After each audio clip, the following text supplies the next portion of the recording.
ჩერკოლეიშვილიც ამას ამბობს, რომ მას უნდა თავარი ოპოზიციურ პარტიად იქცეს ლელო და არა ხელისუფლებაში მოვა. ხო და აი ნახეთ, წარმოგიდგენთ, რომ თავარი ტყუილი, სადაც აი მე ყველანაირი ტყუილი შეიძლება აჭამოს ხალხს ჩემას ეხნიამ და ლელომ. დიახ. აი როგორც წინა საარჩევნო თქვენ ხო იცით, რომ კვლევებს ხო იგივე კომპანია აკეთებდა კვლევას და ქოცებს 35% ჰქონდა წაგებული იყო ჩვენ მთელი საზოგადოებაში ეს თომა შეიყვანეს. რომ ქოცები მარცხდებიან, აი თქვენ საერთო სიტუაცია. ახლა საერთოდ სიგიჟეში გადავიდნენ. ჩათვალეს, რომ ამ არჩევნების შემდეგ მიმდინარე პროცესებით, აი აქციაზე რომ ხალხი ფაქტობრივად მიილია, ოპოზიციამ რომ ყველაფერი გიჟური ნაბიჯები გადადგა.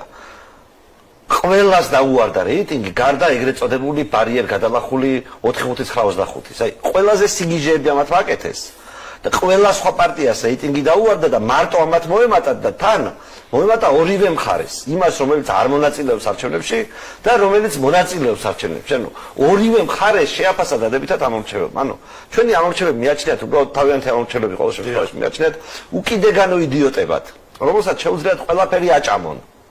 და შესაბამისად მოუზადეს ასეთი соуსი. ნახეთ, ქოცები, აი წკიპზე არიან 25% აქვს თბილისში.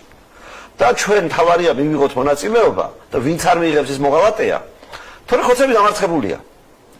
აი ამ ნარატივის გაყიდვა სურთ ახლა და ყველა მიცის ამ ქვეყანაში ამ წუთას ყველა მიცის, რომ ქოცების რეიტინგი 25%-ზე მეტია.